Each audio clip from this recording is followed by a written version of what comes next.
Daniel came home late that Thursday night. I had just put the kettle on when I heard the front door open and close softly. He didn't call out my name, just dragged his suitcase in and gave me a tired nod. "Long flight?" I asked, smiling. He looked drained. "Yeah, I'm exhausted. Can we talk in the morning?" I nodded, watching him walk past me like I was part of the wallpaper. No hug, no kiss, no "I missed you," just the smell of airport lounges and stale coffee trailing behind him. He dropped his suitcase beside the laundry room like he always did and went straight to shower. It wasn't unusual. He traveled often. And lately, his returns had all felt this distant, but I still did what I always did. Made sure he had clean clothes folded neatly and fresh towels ready for the next trip. That night, as I gathered laundry, I decided to unpack the suitcase. He usually didn't like me doing it. Said he could handle it, but something told me to open it anyway. Maybe it was the silence or the way he hadn't looked me in the eye. I unzipped it slowly. His dress shirts were crumpled, his socks stuffed in the corners. Nothing out of the ordinary until I noticed something unusual at the base of the suitcase, a thin seam that didn't look like part of the lining. I ran my finger over it and felt the soft edge of a hidden zipper. I hesitated. This wasn't normal. I'd packed this suitcase myself before. That pocket was never there. Still, I pulled it open. Inside, nestled in the shadows, was a small red velvet box. My heart skipped. A gift? Was he planning a surprise? Was I being paranoid? With shaking hands, I lifted the box out. It felt expensive. The kind you see behind glass counters in stores I can't afford to shop in. I opened it slowly, expecting I don't know what. Maybe a pair of earrings, a bracelet, a small "sorry I've been so busy" gesture. Instead, I saw a delicate gold necklace, thin, elegant, with a tiny heart-shaped pendant in the center. It was beautiful, but it wasn't mine. Daniel had never given me a necklace like this. Not for our anniversary, not for my birthday, not ever. I leaned in closer. Tucked underneath the pendant, folded neatly, was a tiny note. A chill ran down my spine. I unfolded it. "For the woman who makes my heart race again. You're everything she's not forever, Dan." I read it twice, 3 times, my eyes burning. The ink was smooth, his handwriting, the same loops and curls he used to leave sticky notes on the fridge with. No mistake. Then I saw the name at the bottom. Emma. I felt like the floor disappeared beneath me. Emma, my sister, my little sister. I clutched the box in one hand and the note in the other. My body was frozen, but my mind was racing. No, this wasn't possible.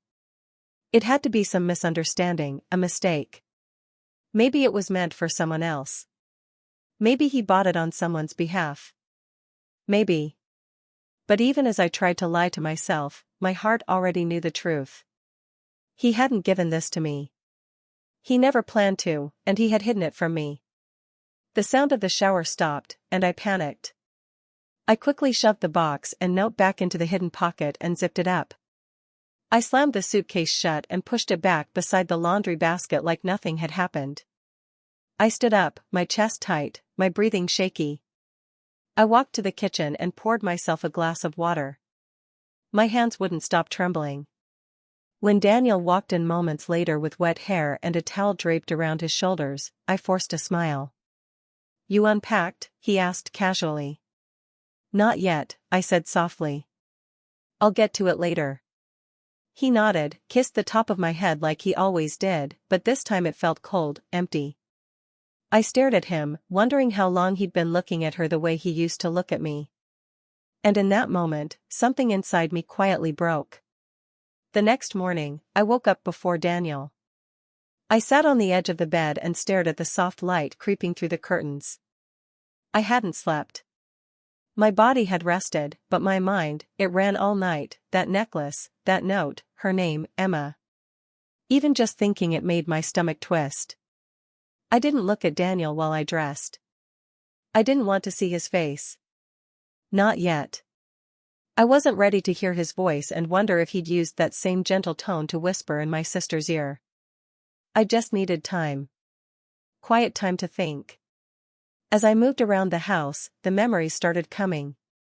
All the little moments I had brushed off. Moments that now felt loud, obvious, like the time Daniel walked into the living room and paused when he saw Emma dancing barefoot in her pajamas. He laughed too long and said she was a ray of sunshine this house needed. I had smiled then. I loved seeing them get along. They were family. What else was I supposed to think? Then there was the night Emma had put on a new perfume, a scent I didn't recognize. I asked where she got it. "Oh, just a gift from a friend," she had said, grinning. Later that night, Daniel had kissed me on the cheek before bed and whispered, "You smell different tonight." He was smiling. Now I realize he wasn't talking to me. There were more signs. The way they laughed at inside jokes I didn't understand. The way he defended her when I gently asked her to help more around the house. "She's young, Sarah. Let her breathe," he had said once, irritated. That night, I went to bed wondering if I was being too hard on her. I told myself I was the big sister. I needed to be more patient. I reminded myself how hard life had been for Emma since college.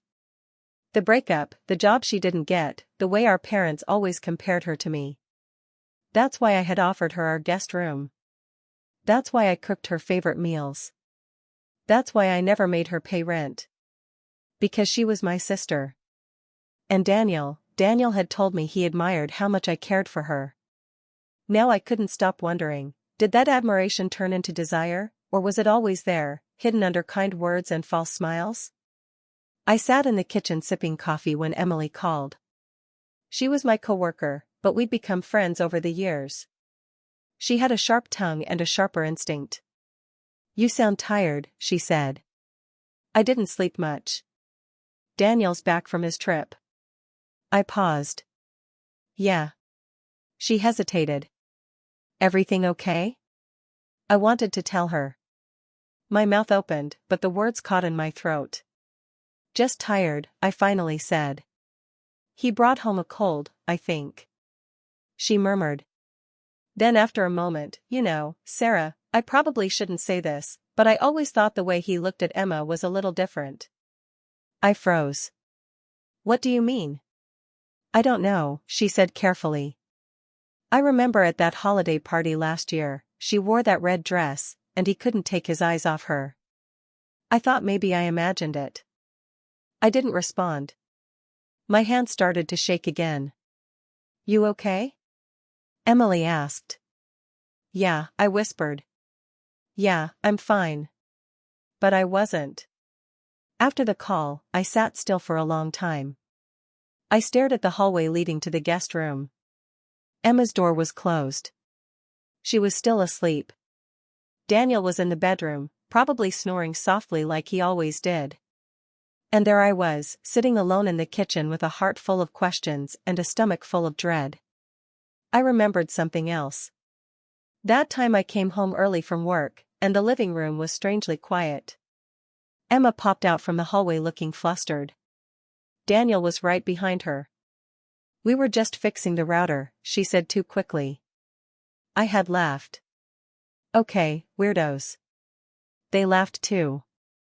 But now that memory made my skin crawl. How many moments like that had I brushed off? How many truths had I ignored? And how long had the two people I trusted most been lying to my face? That evening, I made sure Daniel and Emma were both busy before I slipped into the laundry room. I locked the door behind me.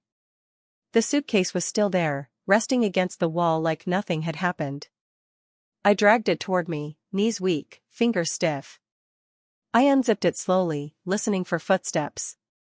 The clink of dishes from the kitchen told me Emma was preparing tea. Daniel's voice floated from the living room. He was on a work call. I crouched down and opened the hidden pocket again. There it was, the red velvet box, just as I had left it. I opened it slowly this time. My fingers brushed the soft fabric inside. The necklace was still there, gleaming even under the dim yellow light above. A single heart-shaped pendant on a thin gold chain. Delicate, thoughtful. It was beautiful. Exactly the kind of thing Daniel used to give me when we were younger. But this wasn't mine. I lifted the necklace, staring at the heart.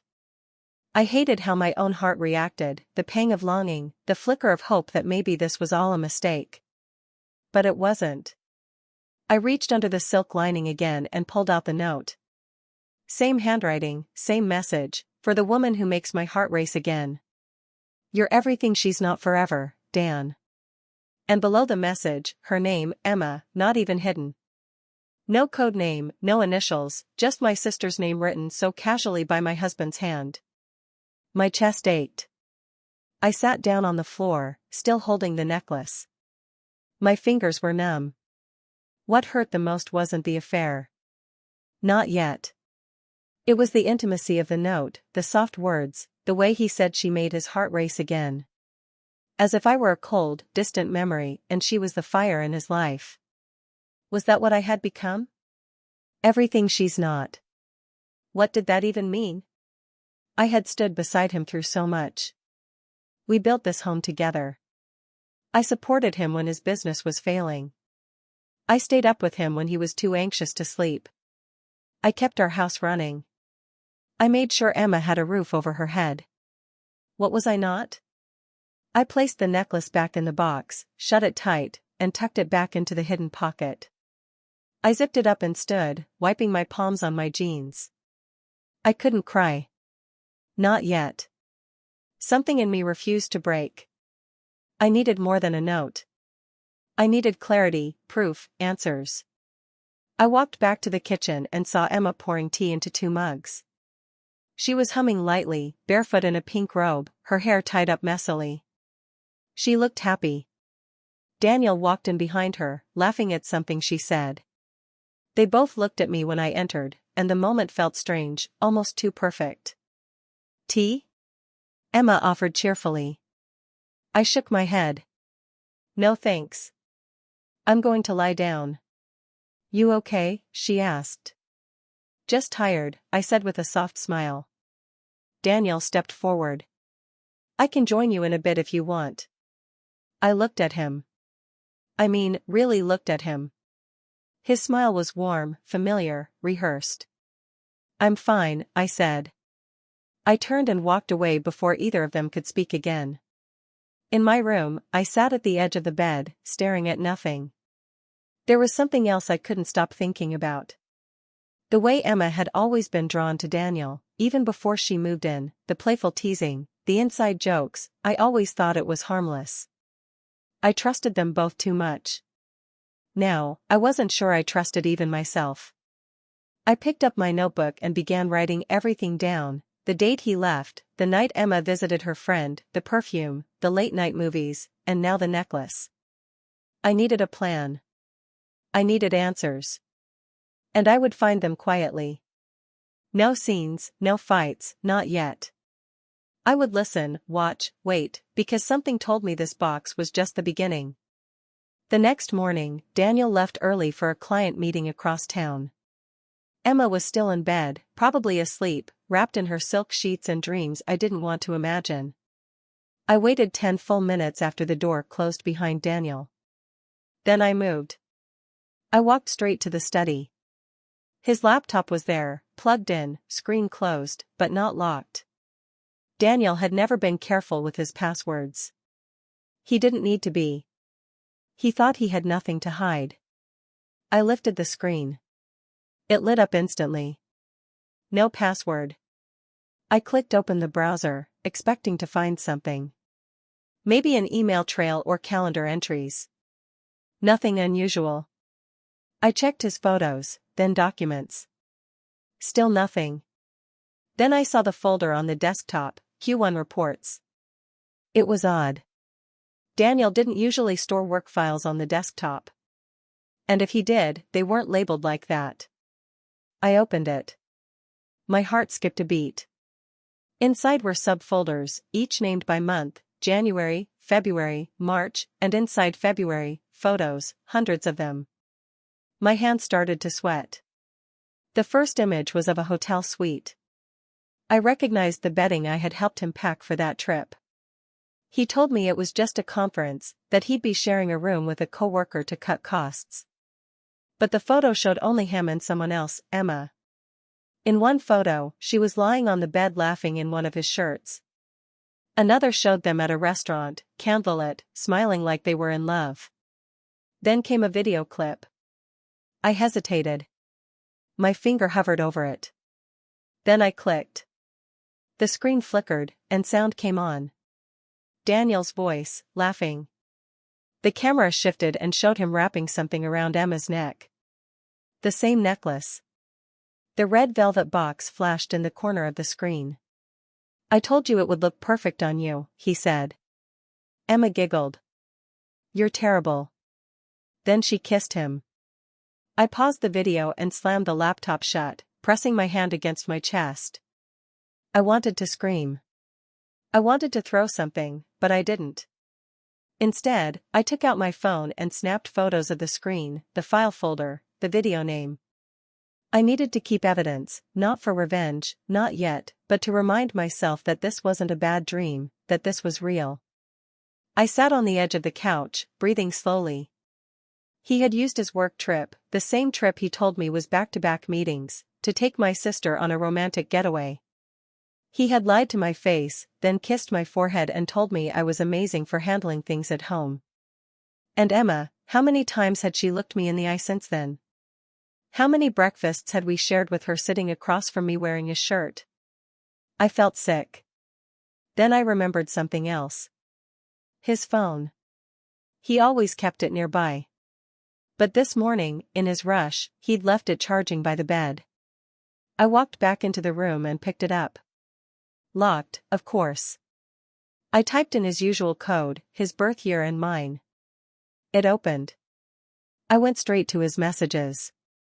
Nothing strange, just contacts, a few guys from his gym. But then I tapped recently deleted.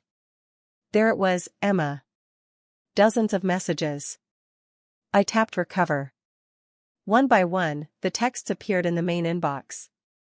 You were amazing last night. She has no idea, does she? I wish we could just be free of her. Soon, I promise. I scrolled through them, each word like a knife in my stomach. He called her baby. She called him my Dan. They joked about me. They talked about weekends I was away. They planned things. One message made my hand go cold. She still thinks I'm coming back early because I miss her. Poor thing. That was last month. He had told me he cut his trip short because he missed my cooking. Emma had told me he was sweet for doing that. Sweet. They were both monsters. I took screenshots of everything and sent them to my email. I deleted the evidence from his phone, then placed it back where I found it, screen dark. Later that afternoon, Daniel came home and gave me a quick kiss. He smiled like nothing had happened. I smiled back. Dinner in an hour? I asked. He nodded, loosening his tie. You're the best. Emma walked past us moments later, holding a basket of folded laundry. She smiled at me like always, and I smiled back because now I wasn't confused. I wasn't in denial. I knew everything, and they didn't know that I knew. The guest room door creaked open as I passed by that morning. Emma wasn't inside. Her bed was made perfectly, almost too perfectly.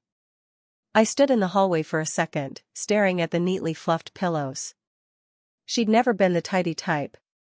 She left mugs on her nightstand for days and only cleaned up when I reminded her. But now, her space looked untouched. She was getting better at covering her tracks. I walked downstairs and found her in the kitchen, already dressed and stirring her tea. She smiled. Morning, sis. Morning, I replied. Daniel was still asleep. He had worked late last night, or so he said. I had stayed awake in bed, listening to the way his fingers tapped away on his phone in the dark. Now sitting at the kitchen table with Emma quietly sipping tea across from me, I knew I had to go deeper. I needed more than messages, more than the video. I needed something undeniable, something that left no room for excuses. That's when I remembered the Paris trip. 3 months ago, Daniel had told me he was going on a company retreat, a weekend in Paris for a sales seminar. He'd asked if I wanted to join, but then changed his mind, saying, "It'll be all meetings, boring stuff. I'll FaceTime you." I had watched him pack. I'd ironed his shirts. I kissed him goodbye. Emma had left that same weekend to visit her old roommate in another city. I remember offering to drop her off at the station, but she said she'd already booked a cab. Now it felt different. I went upstairs, opened the drawer in Daniel's home office, and pulled out the small accordion folder where he kept travel receipts. He was old school, liked to keep physical copies of everything. Sure enough, there was the one labeled Paris, February. I slid it out carefully and opened it. The flight confirmation had only one name, Daniel Carter. But further down, something else caught my eye. A hotel booking, 3 nights at a luxury suite in the 7th arrondissement, and right beneath that, a spa package for 2 reserved under Carter. I stared at it. There was no work seminar listed, no conference room booking, no itinerary with company logos, just a suite, a spa, dinner reservations for 2. And then I found the last page, a thank you note from the hotel concierge, "Mr. Carter, we hope you and your companion enjoyed your romantic stay with us. We'd be delighted to host you both again soon." Romantic? My hand trembled as I folded the papers back into the envelope. I walked into the bedroom and sat down, my mind racing. He had taken her there to Paris, the city where he first proposed to me. And now he had taken my sister to the same place. I opened my phone and called Emily. She answered on the second ring.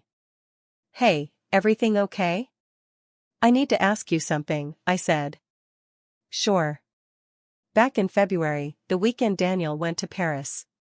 "Did you see Emma that weekend?" There was a pause. "Actually, yeah, that Sunday. We ran into each other at a cafe downtown. She said she just got back from a weekend trip." "Did she say where she went?" "She said Paris, I think." I remember joking, "Wow, fancy getaway."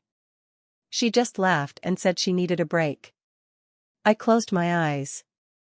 "She was wearing this gorgeous necklace, too," Emily added. "I assumed it was yours.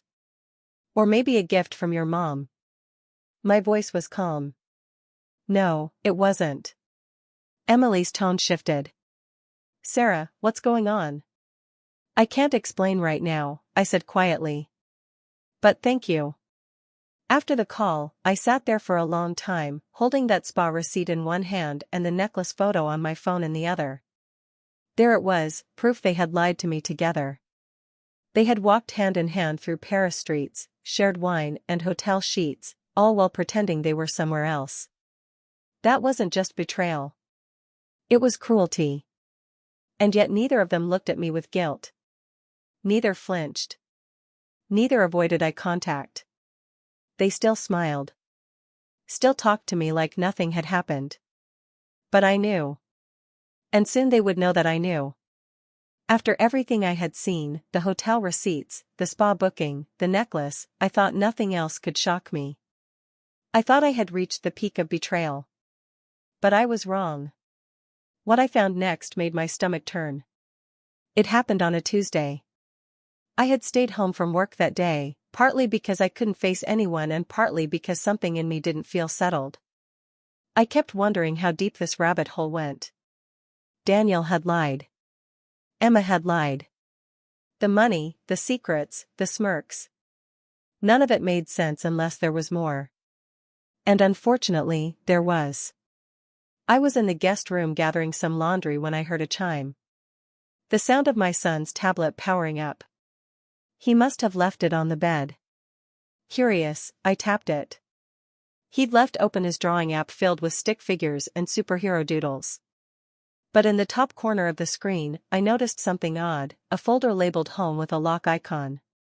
I almost ignored it until I remembered Daniel once helped our son install a security cam app, claiming he needed to keep an eye on the dog when we weren't home. I tapped the folder. It asked for a pattern. I tried the shape of our son's first initial, and it opened. Inside were several video files. The first one was just shaky footage of our backyard. The second, that one changed everything. The video opened to a recording of our living room late at night. Daniel was sitting on the couch, and Emma was beside him, her legs curled under her like she belonged there. I watched, frozen. He leaned in, kissed her, then whispered, "We'll tell her it was just a misunderstanding. She's emotional. She'll believe it." Emma laughed. "She's always been slow when it comes to love." "I told you." My heart clenched. Then Daniel said something that made my hand cover my mouth. "I took care of the loan already. She'll never trace it. It's under her name, but routed through my offshore account. The money's already in your savings." Emma smiled. "Good. I can finally book that trip to Bali."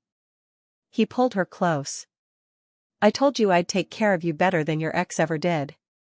The video ended. I sat there on the edge of the bed for almost 20 minutes. The betrayal wasn't just emotional now.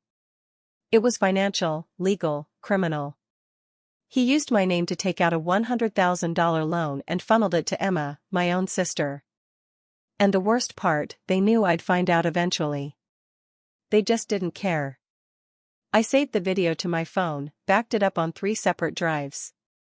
Then I picked up the necklace I had found in his car glove compartment, the one with Emma's name engraved.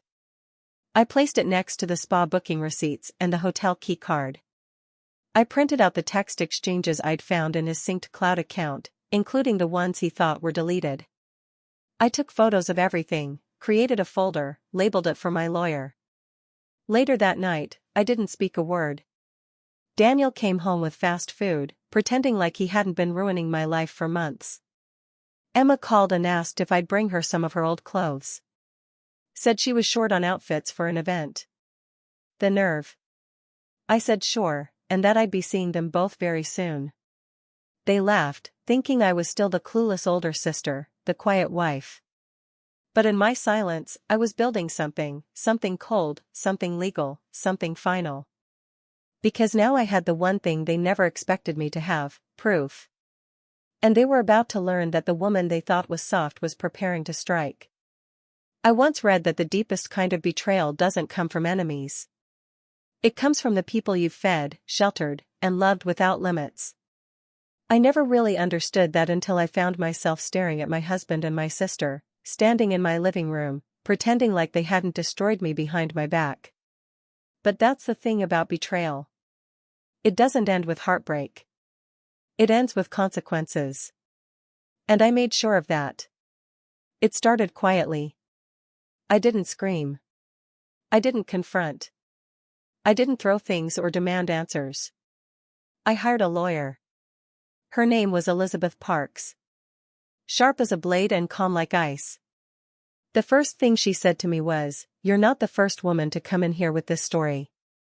But if you're ready to play smart, not emotional, I can help you end this on your terms."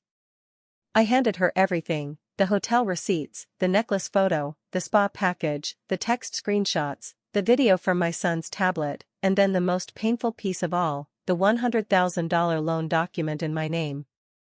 Daniel had borrowed it to renovate the house, but it turns out he sent the bulk of it to Emma, a foreign bank account under her name.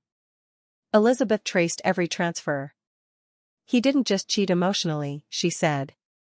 "He defrauded you financially. That's criminal." I didn't say a word. I just nodded. The day everything came crashing down, Daniel was on the phone laughing in the backyard. Emma was upstairs on a video call, probably telling someone about the new luxury apartment she planned to rent. I had them both served. Daniel opened the envelope and went pale. "What the hell is this?" "Divorce," I said flatly. "And fraud charges." His face crumpled in disbelief. "You're joking." "I've never been more serious in my life." Emma came rushing down the stairs seconds later, reading her own legal notice. "Are you crazy?" she snapped. "You're suing me? You took out a loan in my name?" I said, "You stole from me. That's fraud. You're not just my sister anymore. You're a criminal. She looked at Daniel. You said she'd never find out. Daniel looked like he wanted to disappear into the floor. Oh, and I wasn't done. I had already gone to the bank, pressed charges, and froze the account. Emma's slush fund was gone. The luxury apartment, never happening. Daniel's company, where he held a senior position, received a detailed anonymous tip with every document attached. HR launched an ethics investigation the next morning. He was escorted out by security the following week. I also made sure my parents knew. At Sunday dinner, I handed my mother the envelope. Her hands trembled as she flipped through the photos, the receipts, the proof. She looked up, eyes wide. Sarah. Dad read in silence, then leaned back in his chair. Get out, he told Emma without raising his voice. She sputtered. But I didn't. Get out. And she did. For once, she didn't talk back. It's been 5 months since that day. The divorce is finalized. The house is in my name. The loan was cleared after my legal team proved identity theft. Daniel is now on the hook for the full amount, not me. He tried calling. I blocked him. He tried emailing. I forwarded everything to Elizabeth. He even tried showing up at my door once. I handed him the diaper bag he once refused to pack for our son and told him, take care of yourself. You're good at pretending you don't need me. Remember? Now, every time I walk into my living room, I smile. It's peaceful. There's no more pretending. No more lies. No more Emma sneaking around like a queen in someone else's castle. She and Daniel regret it now. Not just because they lost me, but because they thought I'd stay quiet. They thought I was weak, but I was never weak. I was just patient. And by the time they realized it, it was too late to undo what I'd done.